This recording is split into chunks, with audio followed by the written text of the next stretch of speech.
Yeah, sorry guys, I'm back. My camera clicked off on me, guys, so I had to come back and pick up on my story. Okay, so we left off where I decided to go to Blaine's, and then I ended up finding a place that ended up paying for most of my hair school. So that ended up, so I definitely knew I was going to end up going to hair school once I actually found a place that actually helped fund my tuition. So I ended up doing that. I went to school, and then I went to, the whole process of everything I had to learn. And I was really surprised about all the stuff that you learn in hair school, because I don't think a lot of people realize how in depth it really goes, because you really have to learn. It's like actually some medical stuff in the beginning, because you have to learn about the hair, the scalp, what affects it, if people have take medicines, when you're actually putting chemicals on people's hair, and all those different types of things. Now, even back then when I started doing relaxers and different things on my friends, thank God we were kind of young and stuff like that, because a lot of them, wasn't on medications and stuff like that. But if someone was, because actually one of our friends actually was a diabetic and was taking insulin and different things like that, that could have potentially affected her if I was putting, like, relaxers or colors or any of those type of things in your hair. So that's a point I really want people to kind of know, is that if you're a type of person that's doing hair and you think, oh, okay, I can do this, I can do this, I can put these chemicals in, I can put these relaxers, this and that, especially if you're dealing with older people or just anyone who may be sick or anyone who may be taking medications and different things like that, it's really important for you to know, like, what the adverse effects can be, because you can have it where someone's hair is falling out, they could lose their hair, they could have like a type of reaction that's really not good at all, because of the chemicals you're putting on their hair interacting with the medications they're taking. So that's a really important thing to know. So I really was super happy that I ended up going to school and getting that education behind me, because I ended up being a way better, efficient, a good hairdresser, because I knew that hair knowledge. So the first thing is theory, and they're teaching you all that, so that before you're doing anything, you have to learn that. So I learned that part. Then they'll take you into where well, you have class anyway, so you're going to have class, you have theory, you have tests on the knowledge that you learn. Then after that, you'll start going into the clinic, where you'll have to start performing. You get your bag, you get all your equipment in there, you're going to your mannequin, and then you'll end up doing like all the different hairstyles, like roller sets. They'll be teaching you how to do mock so in the beginning, you're not dealing with chemicals. You're only going to be dealing with things like learning how to do roller sets, how to properly wash someone's hair, different things like that. All things to do with hair that don't have to do with any chemicals, because that comes later down in the process.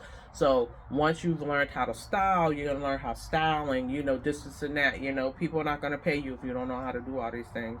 So once you go through that process, in our school we had zones. So it was called like the green zone. That's the beginning zone, where you just learn that, the theory, all that kind of stuff. You're learning, how to just style hair, all that, the properties of hair. Then you go to like the orange zone, and then in the orange zone they start teaching. I think it was the wait a minute, it was the green.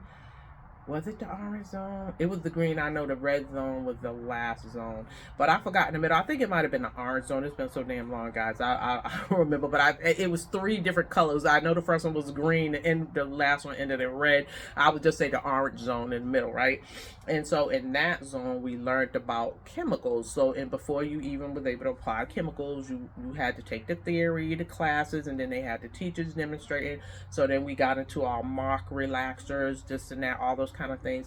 And then in that class, you could actually do actual relaxers on people, but you would have to be in there under the instruction of the instructors there. Then they're watching, and the class is watching, and they're making sure you're properly administering the relaxer or the care or whatever that is. So once you've completed all of that, and then you go down to the last zone, and then you're just kind of doing everything at that point.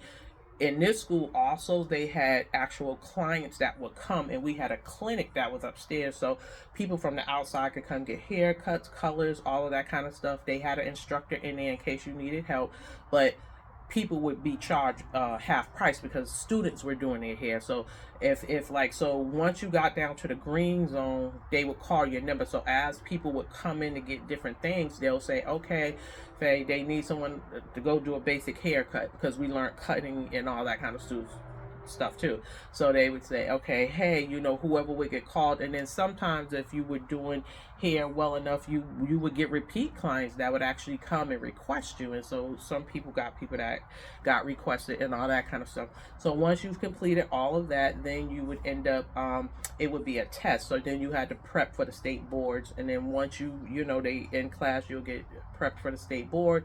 Then you go to pick your date and stuff. You got to find a person that you're going to be able to demonstrate. So you're going to have to be able to demonstrate to the state board that you know what you're doing, and you have to demonstrate it on your client, and they're familiar with every school and how they do it. Like, because Blaine's had a certain way of cutting, so you would have to stand to a certain way and da-da-da-da. So based on the techniques you came in with, they knew exactly what school you was coming from. So once you passed all that, you get your license, and then now you're a licensed hairdresser. So I became a licensed hairdresser, and then you would have to keep up with your license. It was really hard for me at that time because I was just really struggling at that time with money and stuff like that. So this was just really the beginning of my life. I ended up having my daughter. Well, before I had my daughter, once I graduated, did all my stuff, that was great. But in the middle of that, I ended up having my daughter, like right before I ended up starting hair school. I had my daughter. So everything was good in the beginning because I had her in a good daycare. I was able to find that. So after that happened, things just got to a point where I couldn't stay working at the school after I graduated. So after I graduated, I ended up getting hired at the school. So I was able to work there, and I think I ended up working there for about like 6 to 8 months at the school. But things just, I really couldn't stay at the school even though I wanted to, but I needed to get benefits from my daughter, because although the money was good, they didn't offer any kind of benefits. So I couldn't stay at the school because of the fact that I needed to get all that coverage for my daughter. So reluctantly, I ended up leaving the school and getting a job that, afforded me benefits and stuff like that. Once I was able to do that, I still didn't stop hair though, because I continued to do it on the side. So what I would do is that I just ended up doing it out of my house. So I was doing it on the side, doing it out of my house. For a moment, I ended up working at a salon for about 6 months or so. I did that. That started getting a little bit hectic too. So, just trying to juggle all that, having my daughter and all that kind of stuff. It just kind of got hectic. So basically from that time all the way, because at no point did I just stop doing hair, because either way it was, whether I was at a salon or at the school or whatever it was, I always was still doing hair at my house. So with a job or whatever, I still was doing it at my house. So I had been doing that for years, but then I would see locks here and there, and I would say, wow, you know what I'm saying? I was like, I really want to, at some point in my life, learn how they do the locks, how to twist them, how to this, how to that. I hadn't seen sister locks at this point yet. I had just was like seeing the traditional locks, but I kind of, liked them on some people, but then a lot I didn't, because some people it looked good on, and some people I didn't think it looked so great on. And then, I just didn't have a lot of information about it at the time. And I didn't really particularly like how large some of them could be, so that just particularly wasn't my type of style. So I was like, whatever. But nevertheless, I was still interested in the locks because other people still wanted them, so I wanted to learn that, like I learned everything else. So eventually I did kind of pick up a little bit on that. I did learn how to deal with traditional locks for a little while, and this and that. I didn't get real in depth with it, but I learned enough. But it wasn't, it didn't draw me in enough for me to just continue to do it. So I just learned what I did, and then I fell back off of it until I finally saw Sisterlocks. I saw a woman with Sisterlocks, and I believe, I was going shopping one day, and I saw this lady as I was leaving out, and I just like backtracked, like, yo, what is that in her hair? So I ended up going up to her, asking her 1,000 questions, and she patiently answered me. And I was like, wow, I don't see those around, like, just in that. She was like, yeah, a lot of people don't have them. And this was when there was like the one. It was actually, I think at this point there was maybe only one actually, at that particular point there was only one loctician in Boston at that time. Literally one. It was this lady named Martine, this Haitian lady named Martine. She was like literally the only one. And so after I saw that lady, it just never like left my mind, because I was just like, I knew in me, for whatever reason, like I was like, I just could not get that style off my mind, even though I didn't know much about it. It just stuck. It was just something about Sisterlocks that just stuck to me. So fast forward, like some years went by, like about 5 years, 6 years or something like that, and then I finally seen another lady on a bus, and I was like, oh my god, that's that same style that this lady had. So I ended up talking to her, and then I got a little bit more information. So even though she told me a little bit more information, it still wasn't like enough information that I had to go on, because there wasn't a lot of people who was doing it. And I think at that point maybe 2 people at that point was doing Sisterlocks in Boston, like literally like 2 people. So what ended up happening was, I was like, but what did happen on that day was, I was like, I'm gonna get that style one day. I swear to God, I'm gonna get that style one day. Like, and I didn't really believe it at the time, but I wanted it at the time. Like, so I didn't really think it was gonna happen, because when she told me how much it cost, I was just like, whoa, what? How much did you pay? That was like incredible to me at that time, because I had never ever heard of anybody paying like $650 to get their hair done, and then to be short. And I just was like, I couldn't comprehend all that. So I just was like, I want to, but maybe later down the line or whatever. But it did ended up coming later down the line. So some more years went by, y'all. People wasn't like rocking the Sisterlocks. Like, this took some time to evolve and come into fruition. I seen another lady. I was in a sub shop, and then, but this particular time, I was like, I'm gonna get more information this time. So she ended up telling me about the Sisterlock website and saying, hey, go on there. They're gonna tell you everywhere people are doing it, and da da da. So I was like, all right, that's what I'm gonna do. And that's how it ended up starting with me. So I went there, went on the website, looked it up, seen who was doing it, found somebody, this and that. So I like called, and they was like, yeah. I was like, hey, I'm interested in getting this, and da da da. Can I come in, set up my consultation? Boom, boom, boom. I was like so excited. It was like so crazy. But at that particular time, I was just ready to make it happen, because I was like, you know what? I'm getting this style. I don't care how it goes. I don't care what goes down. I am getting this style. So that is how I, got to the point where I ended up, falling into getting these Sisterlocks. And then, after I ended up getting mine done, y'all already heard my story, how that all went, but that's how it led up to it, because so much excitement had built up. And that's why I had ended up taking so much that I ended up taking from the consultation, because I had, now you understand our backstory of how I finally got to it, that I was so excited that no matter what, I was just like, nah, I'm getting through this. And then her telling me take the class, encouraging me to take the class. So I will give her credit for that as well, because she definitely encouraged me to get the class, and to this day it's have allowed me to make money because of that. So I went, so basically, I guess really when it comes down to it, I always kind of really had a love for doing hair, but it's more, from me, it's more about, some people look at it as, oh, it's just about money. I mean, the money of course ends up being good, but it was something that I realized that I love to do, and and it's, to me, doing hair is like art to me, because I love the thing of like starting from scratch and then turning it into something beautiful. And then like really I love how people are like transformed, because everybody feels better when they look good, right?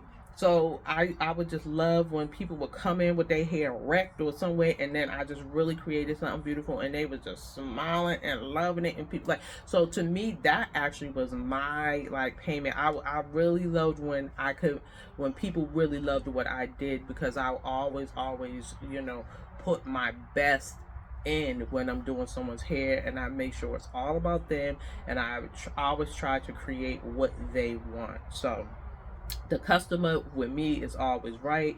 So and even when they're kind of wrong, I work with them. You know what I mean? So in a nutshell, that is pretty much has been my hair story. So no matter what I have done, whether it was work, because I've always kept a job as well, but I never let go of hair. It did get to a point though where I had to finally slow down, because hairdressers, now you're gonna have to understand, now standing on your feet, when if you end up doing this for years, and other hairdressers will know this anyways, you're going to start, don't be surprised if you start developing carpal tunnel. Even my thumb right now still like acts up on me now that I'm doing like retightens and stuff like that. So you have to be very careful, guys, like with your hands, because hairdressers, is very common for hairdressers to end up with carpal tunnel. Your ankles might start hurting you if you're good. What I would say, and I tell people, like, if you're a hairdresser and you're standing on your feet, I wish someone would have had told me this. If I was you, I would get back massages. You take care, you actually have to take care of yourself.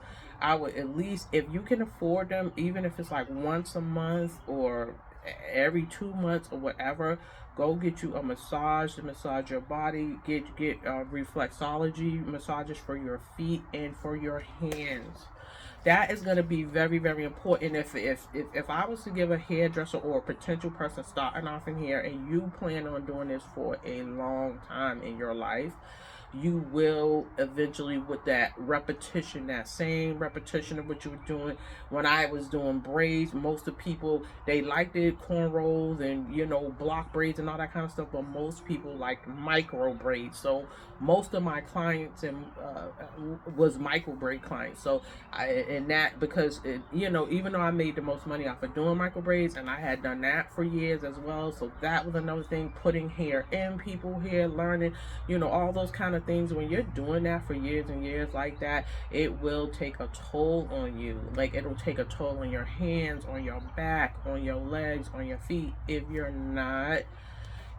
not taking care of your body and yourself. It is very important for your self-care of your body and yourself, and take time for yourself. I know the money is good, because that's one of those things as well. It becomes addictive to make the money, because you're making tax-free dollars.